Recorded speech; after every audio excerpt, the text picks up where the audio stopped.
안녕하세요. 수박겉핥기입니다. 오늘은 동양 최고의 역사서 사마천의 사기 중에서도 가장 뜨겁고 위험한 기록으로 불리는 유협열전에 대해 살펴보겠습니다. 법의 그림자 속에서 자신만의 정의를 실천했던 이들의 이야기, 지금 시작합니다. 오늘의 여정은 이렇습니다. 먼저 유협이 누구인지 그 정의와 불온성을 살펴보고 유협의 두 얼굴인 주가와 곽해를 분석합니다. 이어서 우리에게 익숙한 고사성어의 유래를 짚어본 뒤 사마천이 이 기록을 통해 세상에 던진 메시지를 정리하며 마무리하겠습니다. 제1장 서론입니다. 법의 경계에서 의를 실천한 자들, 유협에 대해 알아보겠습니다. 유협이라는 말은 떠돌다라는 뜻의 유와 의협을 뜻하는 협이 합쳐진 단어입니다. 이들은 땅에 기반을 둔 엘리트들과 달리 정처 없이 떠도는 존재들이었죠.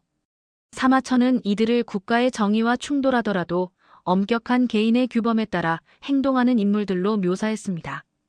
유협에겐 세 가지 철칙이 있었습니다. 첫째, 말에는 반드시 믿음이 있는 신.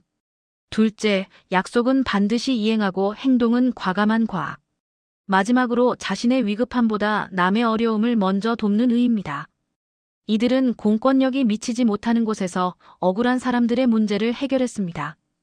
단순한 범법자가 아니라 국가 시스템의 사각지대에서 작동하는 사적인 도덕률을 기반으로 대안적 정의를 실현한 주체였던 셈이죠. 그래서 이 유협열전은 사기 130편 중 가장 불온한 기록물로 평가받습니다. 국가가 무법자로 규정한 이들에게 장군이나 재상과 같은 역사적 지위를 부여하며 제도적 권위에 정면으로 도전했기 때문입니다. 법과 사상가 한비자는 협객은 무력으로서 법령을 어긴다며 비난했습니다. 하지만 사마천은 그들이야말로 신의를 지키는 참된 인간상이라 칭송하며 맞섰습니다. 국가 권력이 지우려 했던 이들의 덕성을 역사가의 붓으로 되살려낸 것이죠. 유협이 대중의 인기를 얻었다는 것은 사실 국가 시스템이 실패했다는 증거이기도 합니다. 사마천에게 유협은 국가의 정의가 실현되지 못하는 공백을 메우는 필연적인 존재였습니다. 이는 당시 한나라 통치 체제에 대한 날카로운 사회적 비평이기도 합니다. 사마천이 유협에게 공감한 이유는 그 자신이 국가 권력의 잔혹함을 뼈저리게 경험했기 때문입니다. 궁영이라는 치욕 속에서도 존엄을 지키려 했던 사마천은 권력과 충돌하며 신의를 지킨 유협들에게서 역사가로서의 강한 동질감과 연대의식을 느꼈습니다. 제2장 유협의 두 얼굴인 주가와 곽해를 분석해보겠습니다. 먼저 주가입니다. 사마천이 꼽은 가장 이상적인 유협이죠. 그는 수백 명의 목숨을 구하고도 자신의 공을 절대 뽐내지 않았습니다. 오히려 자신이 도운 사람과 마주치는 것을 두려워할 정도로 철저히 자신을 낮췄습니다. 유교 전통이 강한 노나라 출신임에도 그는 제도권 밖의 길을 걸었습니다. 신분의 귀천을 따지지 않고 가난하고 천한 사람을 먼저 돕는 성품은 바로 이 땅에서 싹텄습니다. 그의 의협심이 가장 빛난 건 수배범 계포를 구한 사건입니다. 그는 계포를 노비로 위장시켜 숨긴 뒤 치밀한 논리로 황제를 설득해 사면을 이끌어냈습니다. 그리고는 평생 계포를 다시 만나지 않았습니다. 드러나지 않는 덕이야말로 진정한 협객의 모습임을 보여준 것이죠. 반면 곽해의 삶은 비극적입니다. 젊은 시절엔 악행을 저질렀지만 나중엔 약자의 보호자로 거듭난 인물입니다. 그의 인생은 사적인 덕이 강력한 사회적 영향력을 가질 때 국가와 어떻게 충돌하는지를 보여주는 대표적 사례입니다. 교통의 요지인 지연에서 곽해의 명성은 천하로 뻗어나갔습니다.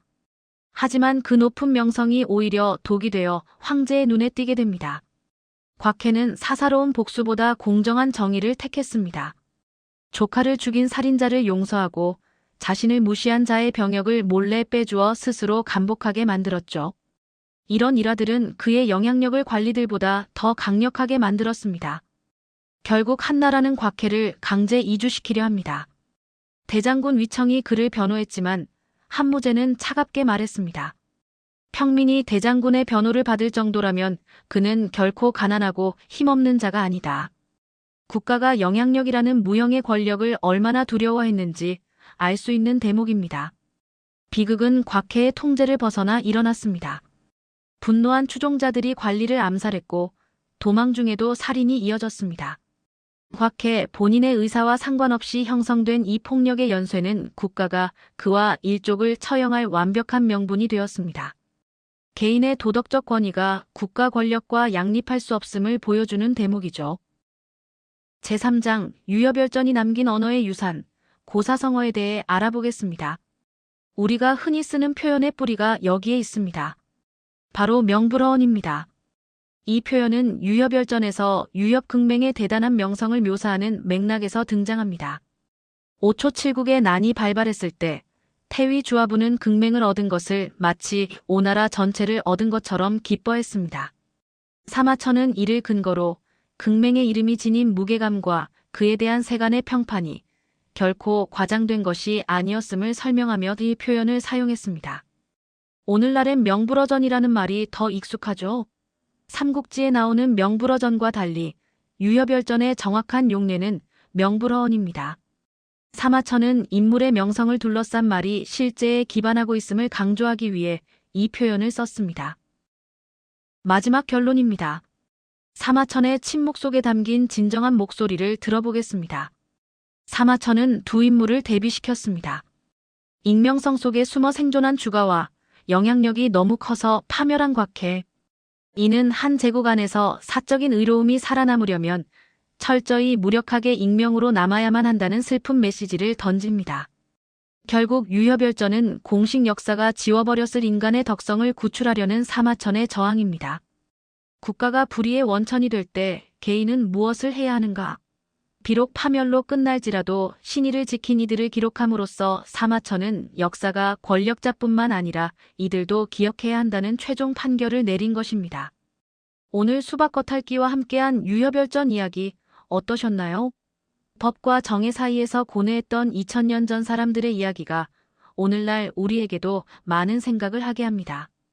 구독과 좋아요 부탁드리며 다음 영상에서 더 흥미로운 주제로 찾아뵙겠습니다. 감사합니다.